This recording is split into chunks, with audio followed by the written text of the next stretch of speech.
সালাম মিয়া কাজ মোরা মসজিদে ইফতার দিলাম তার তুই বলে গেলি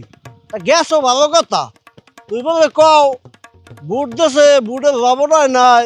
এবার ইয়া পেজু দেছে পোড়া ট্যাং দেছে হাতে চিনি হয় নাই মরি দে হ্যাঁ দে না ফল দেছে এক পদের হ্যাঁ পচা এইসব কথাবার্তা বলে তুই ওই সবুজের ধর্মই কও আটকাল ভাইয়া আয় কইছে কোন হাল্লায় এত বড় সাহসটা কার হ্যাঁ আমি এর পাড়াই মারি গেলাম তুমি এর লইয়াও দি আমার সামনে লইয়াও হ্যাঁ যে কইছে হে মিথ্যে কথার পাইনো মারে না আয় তুই এত বড় একটা কথা কইলি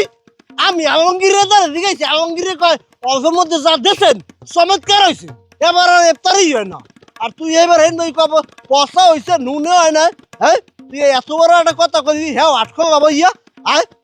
তুই আমার যাই কইতি যে ভাইডি এই অবস্থা তুই মানুষের লাগে যাইয়া বদনাম হারো হ্যাঁ আটকল লাভাইয়া হ্যাঁ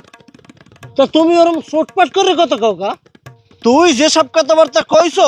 তোরে কামই মাইর আলাদার তোমার কথাবার্তার কিন্তু সীমা ছাড়াই যাইতেছে তুমি কথাবার্তা ভালো করে কও তুমি যে কইছে হেরে আমার সামনে লইও হিরে যদি এবার উল্টো পাল্টা কথা কও একটা রাইন হালাই শুভম যে কইছে হেরে লইও আমার সামনে আর নাই কেডা কইছে নামটা কও কেডা কইছে হ্যাঁ কেডা কইছে যে কইছে হের এক গাছ পছন্দ তুই হের তেরবি না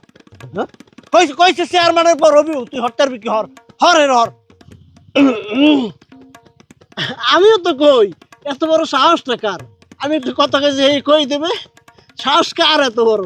কইছো ভালো কথা তাই মুই আইসি পর তুই সেটা কবি না দাদু এইরকম কই হেলাইছি হ্যাঁ তুই নাসিকের গেলি কি কই মুই শিকার হলাম না ওই কি এখনো তোমার কইছি যে মুই এই কথা কই না মুই বারবার খালি তোমার জিজ্ঞাসি যে তোমার কইছে কিনা মুই যে একসার খামার দত্তার ইহা জানিও এত বড় সাহসটা দেখাইস কিনা এই হেন মুই জিজ্ঞাসি যে কথাটা কইস কিনা কইছে রবি ভাই হে সিনিয়র মানুষ কইছে এই পর্যন্ত শেষ এটা ভাই আর কোন কথা নাই কথা শেষ কি শেষ তুই কইছো যে চেয়ারম্যানের পগার তুই পাড়াই মারিয়ে যাবি আমি এখন যাবো যাই রবি বিভাগটা কম আলাদা মোর ভুল হয়ে গেছে মাফ করে দাও এ কথা কইও না ভাই মোরে মারিয়ে ধুইবে না কিছু